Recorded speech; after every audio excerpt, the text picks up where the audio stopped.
नारायण। इस वीडियो में महाभारत से एक संवाद यहाँ पर मैं प्रस्तुत करूँगा और ये बहुत ही सुंदर संवाद है। एक उपदेश के रूप में है और यहाँ पर ये बहुत कम देखने मिलता है कि एक पत्नी अपने पति को उपदेश दे रही है और वो भी बहुत ही उत्कृष्ट उपदेश। यहाँ पर कौशल्या जी अपने पति जनक, यहाँ पर नाम लिखा है कौशल्या उनकी पत्नी का, तो जनक राजा की पत्नी का नाम एक कौशल्या था। तो अपनी पत्नी अपने राजा जनक राजा को उपदेश दे रही है और बहुत ही उत्कृष्ट उपदेश है जो महाभारत में यहाँ पर प्रस्तुत किया गया है शांति पर्व में।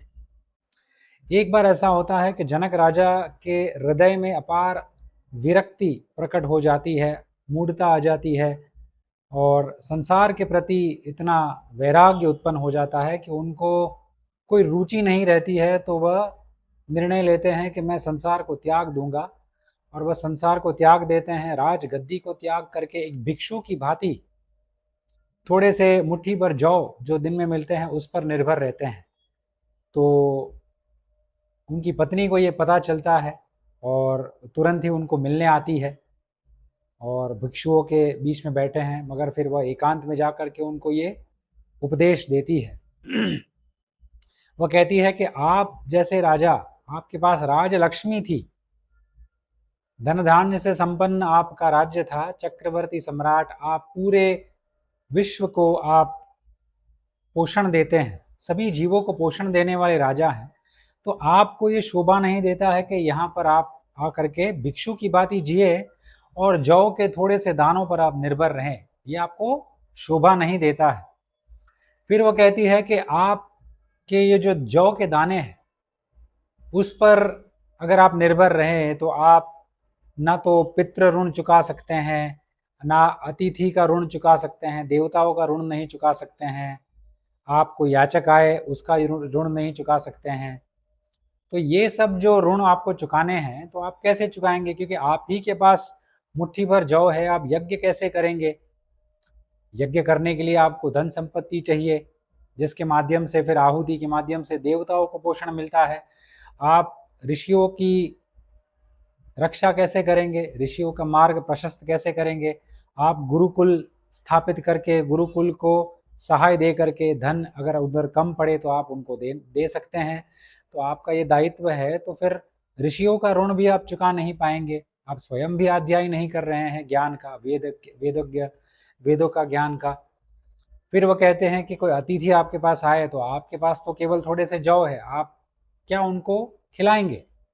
कोई याचक अगर आपके पास आए तो फिर आप क्या करेंगे? कोई आपके पास कुछ मांगने आए तो आप उनको क्या देंगे? तो ये सब वो कहती है कि आप देवताओं को सहाय देने वाले हैं, ऋषियों को सहाय देने वाले हैं, आप अतिथियों को सहाय देने वाले हैं, पूरी प्रजा की रक्षा करने वाले हैं, आप पितरियों को सहाय देने वाले हैं, पितृय यज्ञ करना पड़ता है, पितरियों को भी दान देना पड़ता है। तो उनका जो तर्पण होता है उसके लिए भी आपको दान चाहिए, दान देने की क्षमता चाहिए, केवल जव से तो चलेगा नहीं। तो आप ये सभी जो ऋण है, जो धर्म है, आपके ये नहीं निभा पाएंगे भिक्षु के भांति जीवन व्यापन करके, ये आप अनुचित कर रहे हैं। तो ये उनको माता कह रही है। आप तो समग्र पृथ्वी को भी धारण कर सकते हैं, पूरे पृथ्वी को आप पोषण दे सकते हैं, देने वाले भी हैं। वेदज्ञ ब्राह्मण जिन्होंने 3 वेदों का ज्ञान अर्जित किया है, ऐसे ब्राह्मणों का लालन पालन भरण पोषण करने योग्य हैं, आप कर रहे थे। और आज ये दिन आ गए हैं कि आप उन्हीं पर निर्भर हो। आप ब्राह्मण को अगर आपको दे तो आप उन पर निर्भर बनने लगे हैं, तो ये भी अनुचित है। ये आप अपना स्वधर्म का त्याग करके उनका धर्म भी आप भक्षण कर रहे हैं, उनके जीवन में भी धर्म संकट खड़ी कर रहे हैं, क्योंकि उनका जो धर्म है वह आपसे याचना करना है। जो सन्यासी होते हैं, ब्राह्मण होते हैं, वह आपसे मांगते हैं, तो आप ही उनसे मांगेंगे तो फिर वो क्या करेंगे? तो आपको ये शोभा नहीं देता है कि आप यहाँ पर भिक्षु की भांति आकर के भिक्षु जैसे जीवन जीने लगे। आज से आपके आपके इस व्यवहार से आपकी माता पुत्रहीन हो गई है, आपकी पत्नी यानी कि मैं कौशल्या पतिहीन हो गई है। तो अगर आपने सर्वस्व का त्याग कर दिया है, सर्व का त्याग और स्व का त्याग, तो सर्व का त्याग यहाँ पर कर दिया है, तो वो कहती है कि सर्व का त्याग कर दिया तो आपकी माता का भी त्याग कर दिया, तो माता का जो पुत्र था वह माता पुत्रहीन हो गई है। मैं भी बिना पति की हो गई हूँ, तो मैं कैसे जीवन यापन करूँ? तो हमारे दोनों के प्रति जो आपका दायित्व था वो भी आपने निभाया नहीं है, तो ये अनुचित किया है। फिर वो कहते हैं कि आपके राज्य में इतने सारे क्षत्रिय हैं जो आपकी सेवा के लिए तत्पर है। आपकी सेवा करने के बाद उनको जो वेतन प्राप्त होता है, पगार मिलता है, उससे वो धन संपत्ति प्राप्त करते हैं और अपना धर्म आगे बढ़ाते हैं, धर्म की रक्षा करते हैं, अपना अपना धर्म निभाते हैं। तो वो जो आपकी प्रतीक्षा में है, अगर उनको वेतन नहीं मिलेगा तो वो अपना धर्म कैसे निभा पाएंगे? तो आपने अपना स्वधर्म का त्याग कर दिया है, मगर आपके ऊपर जो इतने सारे क्षत्रिय निर्भर है, आपकी सेना निर्भर है, जिनको आपको हर महीने वेतन देना पड़ता है, पगार देना पड़ता है, तो आप उनके जीवन में भी धर्म संकट खड़ी कर रहे हैं, वो अपना धर्म पालन नहीं कर पा रहे हैं। तो ये उनके प्रति दायित्व यहाँ पर माता ने उनके पति को कहा है। अगर आप ऐसा करेंगे तो वो भी धर्म का पालन नहीं कर पाएंगे और आप भी उनके पाप के भागीदार बन जाएंगे। आपने मेरा भी त्याग कर दिया, अपनी पत्नी का त्याग कर दिया। पत्नी के माध्यम से ये लोग और परलोक दोनों सुधरते हैं, दोनों में सुख प्रदान किया जाता है, क्योंकि पत्नी के माध्यम से ही गृहस्थ आगे बढ़ता है। पत्नी से संतान आती है, संतान से फिर हमारा वंश आगे बढ़ता है, समृद्ध होता है, सुख सुविधा साधन सामग्री घर में आती है। स्त्री हो तो ही आती है, तो हमको पुरुषों को इच्छा होती है कि हमारा घर सजाए। तो ये सभी अगर स्त्री ही ना हो तो पुरुष तो सन्यासी ही हो जाएगा। तो पुरुष ऐसा क्यों हुआ है उसका जो पत्नी के प्रति दायित्व है, वो यहाँ पर माता अपने पति को कह रही है कि अगर पत्नी का ही त्याग कर दिया है तो आपका ये लोग तो बिगड़ ही गया, परलोक भी बिगड़ जाएगा। उसके बाद जो आपको सुख मिलने वाला होगा वो भी आपको नहीं मिलेगा। और यज्ञ में अगर आपको व्रत लेना है कि आपको यज्ञ करना है, कोई भी यज्ञ करना होता है, तो अकेले आप नहीं कर सकते। आप अपनी पत्नी के साथ बैठ करके ही यज्ञ पूर्ण कर सकते हैं। तभी ही यज्ञ पुरुष आते हैं, तभी ही जो दक्षिणा दी जाती है ब्राह्मणों को वो उचित फल आपको दे सकती है। तो आपने पति का त्याग कर दिया, माने इस संसार के सुख का त्याग, और परलोक यानी आने वाले संसार, आने वाले लोक में जो आपको जो भी पदवी मिलने वाली है, जन्म मिलने वाला है, उसके सुख का भी आपने अभी से नाश कर दिया। तो आने वाला भव का सुख का भी इस भव में आपने विनाश कर दिया, ऐसा कृत्य करने से। तो ये उचित आपने नहीं किया है कि आप भिक्षु की भांति जी रहे हैं। वह कहती है कि आप पहले एक समृद्ध कुएं की तरह थे, एक विशाल वृक्ष की तरह थे। समृद्ध कुआं ऐसा था कि सभी प्यासों की प्यास बुझाता था। विशाल वृक्ष ऐसा था कि सब तरह के फल देता था, तो जिसको जो चाहिए वो आके फल तोड़ के तृप्त होता था। यानी कि एक आप राजा ऐसे थे कि सभी प्रजा की रक्षा करते थे और सभी प्रजा की सारी इच्छाओं को भी आप पूरी किया करते थे। तो ऐसे समृद्ध कुएं का स्वरूप आपका था, ऐसे विशाल वृक्ष का स्वरूप आप लिए हुए थे एक राजा की भांति। आप यहाँ पर बैठे हैं अकर्मण्य बन के, वो भी उचित नहीं है। भगवत गीता में श्री कृष्ण भगवान कहते हैं कि कोई भी ऐसा जीव नहीं है जो कर्म किए बिना रह सकता है। तो कर्म तो हम सभी को करना है, तो क्यों ना हम अच्छा कर्म करें, हम धर्म के मार्ग पर चले और श्रेष्ठ पद प्राप्त करें। तो यहाँ पर ये कहती है कि अगर कर्म के बिना आप बैठे हैं वो भी उचित नहीं है। फिर वह कहती है कि एक हाथी अगर बैठ जाए जंगल में तो उसको भी मांस भक्षण करने वाले प्राणी जो होते हैं वह धीरे से खा लेते हैं। फिर अंत में छोटे छोटे कीड़े कीटाणु भी आकर के फिर उसको खाने लगते हैं। तो हाथी अगर चलता है, विचरण करता है, तो सिंह डरता है, बाघ डरता है, चीता डरता है, सब प्राणी डरते हैं। मगर हाथी अगर बैठ गया तो सिंह बाघ इत्यादि सब देखेंगे कि भाई ये हिलता है नहीं आता है, तो उनको लगता है कि ये कुछ नहीं करेगा, तो फिर वो उनको भी खा जाएंगे।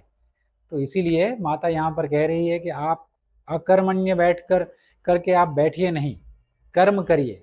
कर्म का त्याग करके आपको बैठना शोभा नहीं देता है। अगर आप बैठे रहेंगे तो आपका भी हाथी की तरह आपका भक्षण हो जाएगा। तो भावार्थ के साथ यहाँ पर माता उनको समझाती है।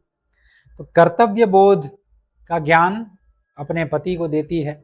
आपका जो पत्नी के प्रति दायित्व, माता के प्रति दायित्व, राज धर्म के प्रति दायित्व, राज्य के प्रति दायित्व, प्रजा के प्रति दायित्व जो है, और अपने स्वधर्म के प्रति जो आपका दायित्व है वो आपको निभाना है। अगर आप नहीं निभाएंगे तो कुछ नहीं होगा। जैसे अगर मैं आपको कहूँ कि हम अगर सुबह से शाम जीते हैं तो सुबह बहुत सारे लोग दूध देने आते हैं, कोई किसी के घर पे पूजा की फूल देने आता है, कोई कचरा उठाने आता है, कोई पेपर वाला आता है, फिर वॉचमैन हमारे लिए कुछ काम करते हैं, गाड़ी धोते हैं, स्कूटर धोते हैं। हम बाहर जाते हैं तो ट्रैफिक पुलिस जो होती है वह ट्रैफिक को नियंत्रित रखते हैं। पेट्रोल भराने के लिए पेट्रोल पंप पे लोग काम करते हैं। फिर आगे जाकर हम ऑफिस में जाते हैं, ऑफिस में काम करते हैं। ऑफिस के द्वारा बहुत सारे दूसरे अलग अलग लोग जुड़े हुए होते हैं, अलग अलग कंपनियां जुड़ी हुई होती है। तो उन सभी का भरण पोषण तो एक मनुष्य के अपने दायित्व निभाने से होता है। अगर ये सभी लोग जो मैंने कहा है अपना अपना दायित्व छोड़ के भिक्षु बन जाए तो संसार कैसे चलेगा। तो सभी को जो दायित्व दिए गए हैं वर्ण के आधार पर, वो उनको दायित्व निभाने हैं, तभी संसार आगे बढ़ता है, संसार समृद्ध होता है और राज्य फिर समृद्ध होता है।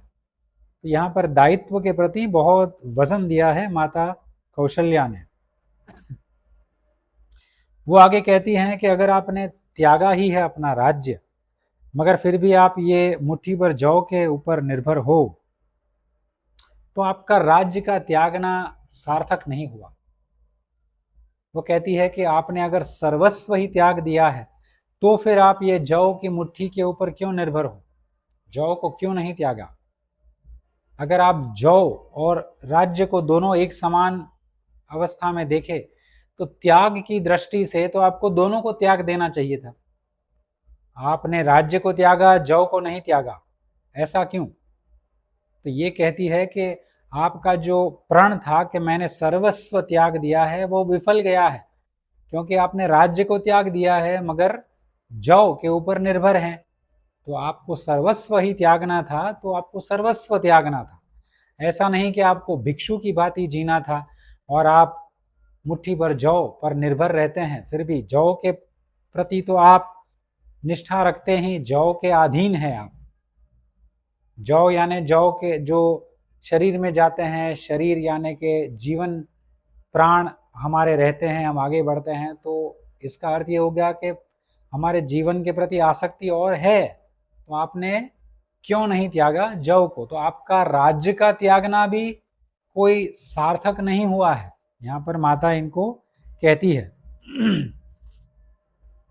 फिर वो कहती है कि दान देने वाला और दान लेने वाला दोनों में से कौन महान है। वह कहती है कि जो दान लेने वाला होता है वह दान देने वाले ऊपर निर्भर होता है।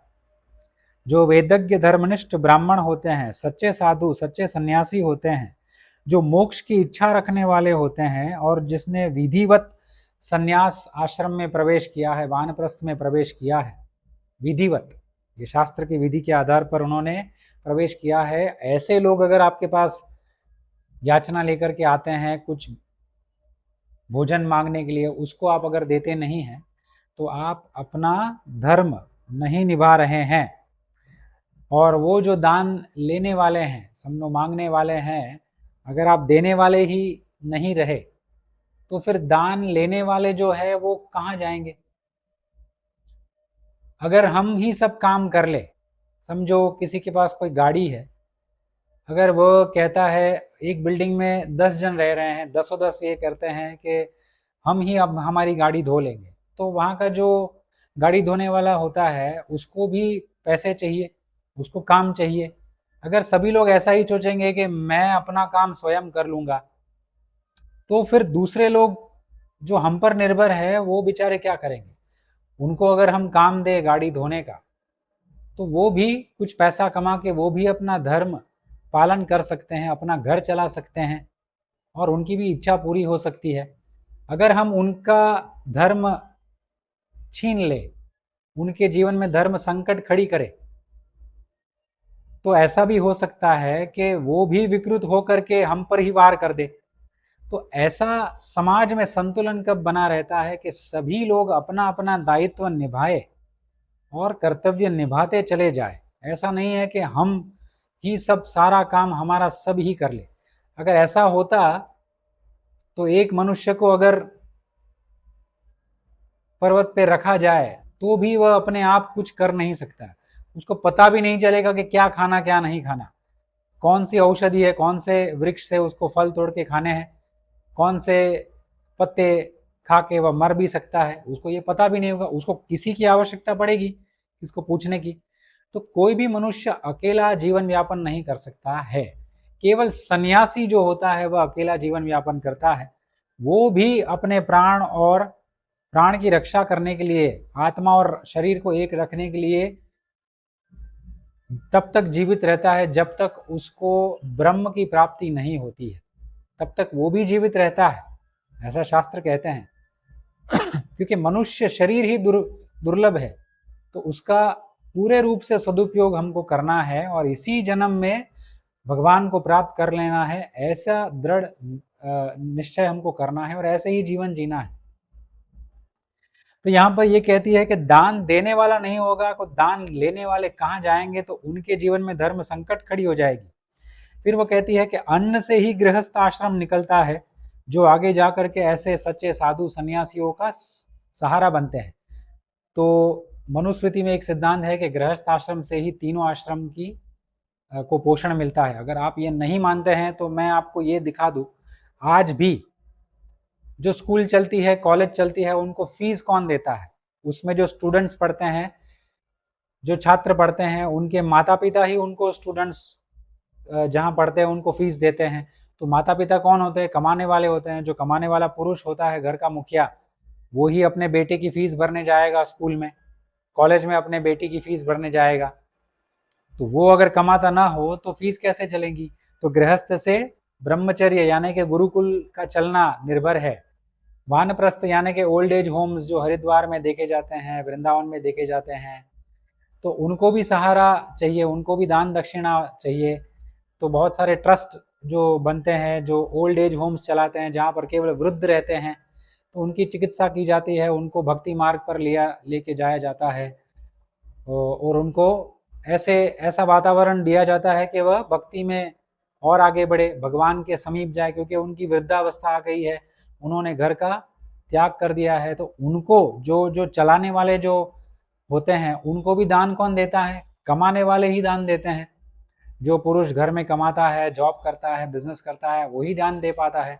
और अंत में जो सन्यास जो होते हैं, सन्यासी जो जंगल में जीते हैं, वन में जीते हैं, उनको कभी भोजन की आवश्यकता पड़ी, वह शहर में आकर के भोजन मांगते हैं, तो कौन देता है? जिसके घर में भोजन होता है वही देता है। भोजन किसके घर में होता है? जिसके घर में पैसे होते हैं, बाहर से खरीद के कुछ सब्जी लेके आता है, पकाता है, फिर खाता है, अन्न लेकर के आता है, पकाता है, फिर खाता है, तो उसके लिए भी पैसे चाहिए। तो गृहस्थ के आधार पर 3 आश्रम निर्भर है।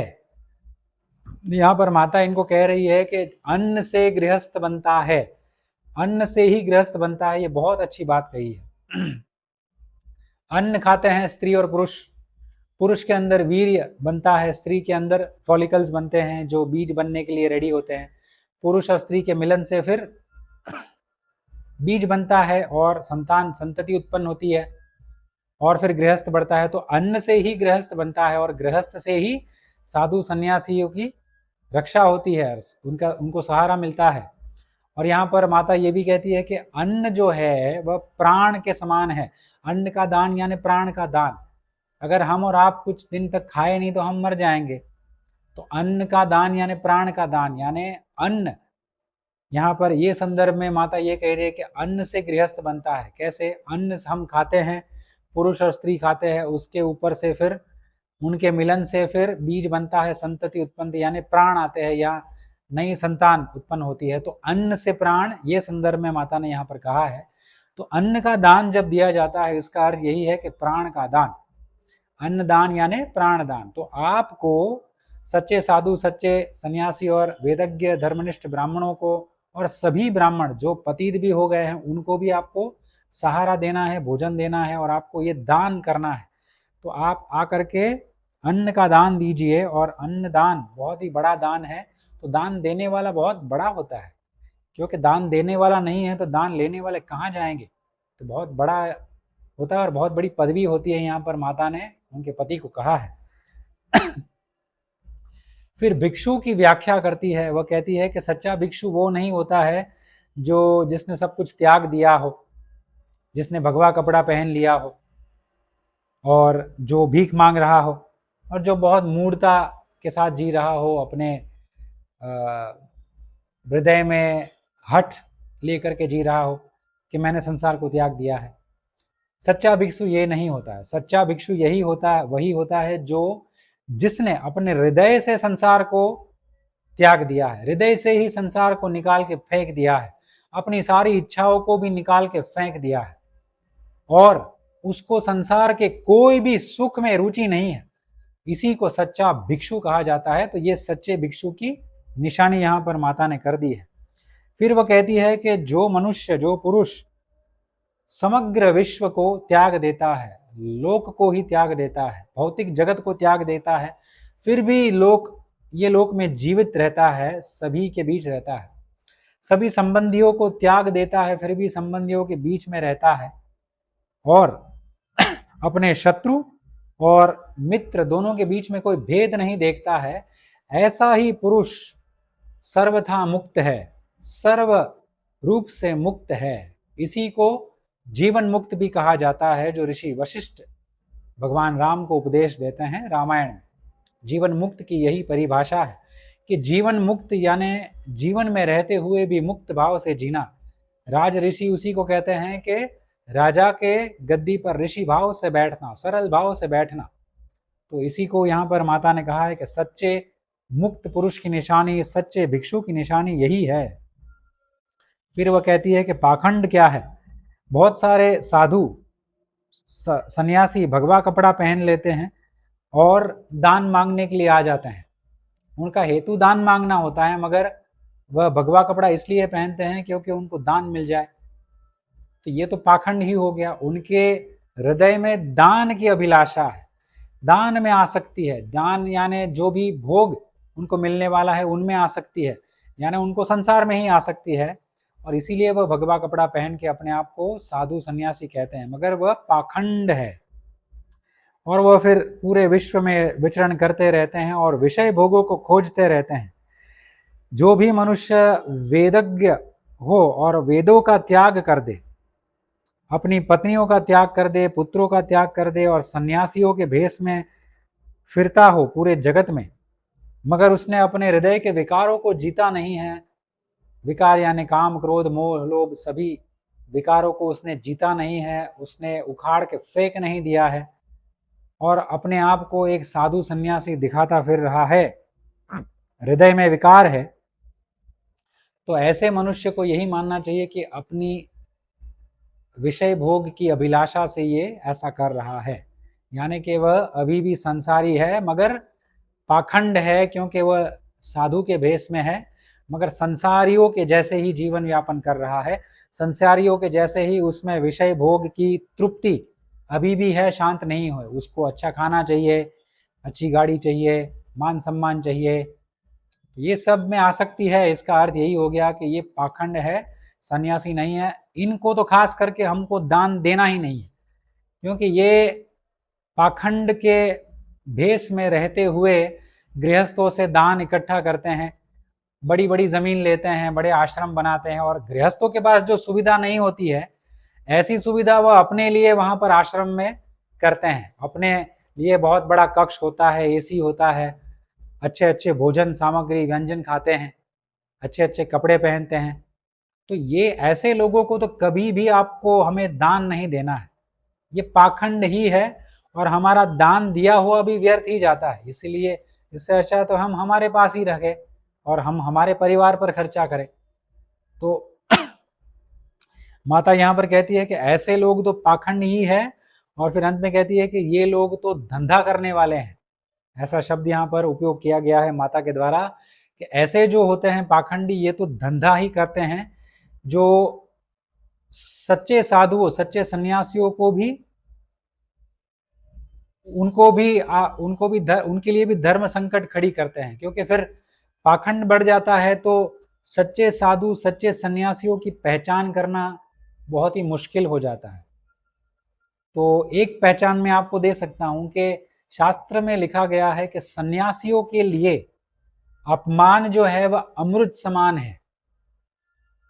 सन्यासी का कोई अपमान कर दे तो सन्यासी उसको ग्रहण कर लेता है प्रसन्नता पूर्वक, उसको ये और मीठा लगता है, और उसका संकल्प जो होता है कि संसार को त्यागना है वह बहुत दृढ़ हो जाता है।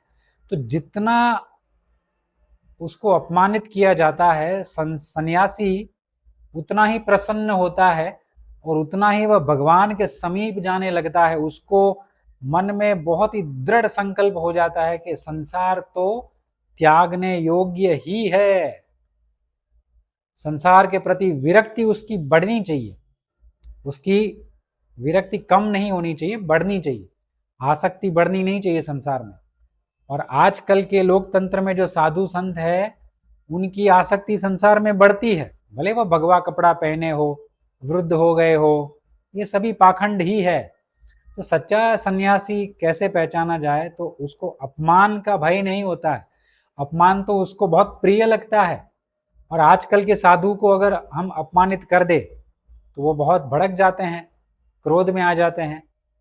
तो उनको और संसार में रहने की इच्छा होती है, मान सम्मान की लालसा होती है। इसी के वशीभूत होते हुए आजकल के सन्यासी मान अपमान सहन नहीं कर पाते, अपमान सहन नहीं कर पाते और सामने फिर बोल देते हैं। तो ये सच्चा सन्यासी नहीं हुआ।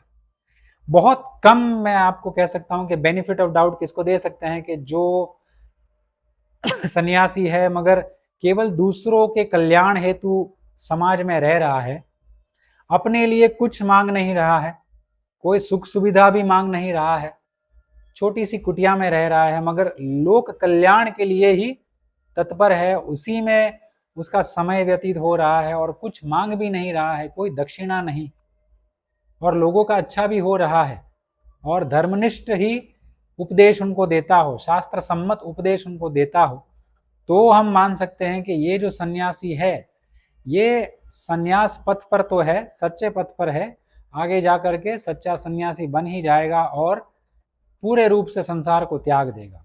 एक बेनिफिट ऑफ डाउट हम दे सकते हैं, मगर ऐसे तो 1 करोड़ में 1-2 मिल सकते हैं, बहुत कम। अंत में फिर कहती है माता अपने पति को कि आप तो जितेंद्रिय है, तो आपको ये शोभा नहीं देता है, और जितेंद्रिय के लिए क्या राजगद्दी और क्या भिक्षु की गद्दी। तो अगर आपने इंद्रियों को जीत ही लिया है राजन, तो आप राजगद्दी पर बैठे या भिक्षा मांगे आपके लिए तो समान होना चाहिए, क्योंकि आपकी अंतर अवस्था तो एक ही रहेगी। तो आप मेरी बात मानिए, आप राजगद्दी पर बैठिए, अपना स्वधर्म निभाइए और प्रजा की रक्षा कीजिए, अधर्मियों को दंडित कीजिए, धर्म की वृद्धि कीजिए, और आपका अपनी पति, माता, प्रजा के प्रति जो दायित्व है, स्वधर्म के प्रति दायित्व है, वो निभाइए, पूरा कीजिए और सभी को तृप्त कीजिए। अगर आपने इंद्रियों को जीत ही लिया है तो आपके सामने बड़े से बड़े विषय भोग आ जाए, आपकी इंद्रिय आपको हिला ही नहीं पाएगी, तो फिर आपको भिक्षा मांगने की कोई आवश्यकता नहीं है। आप राजगद्दी पर बैठकर भी जीवन मुक्त की तरह जीवन जी सकते हैं।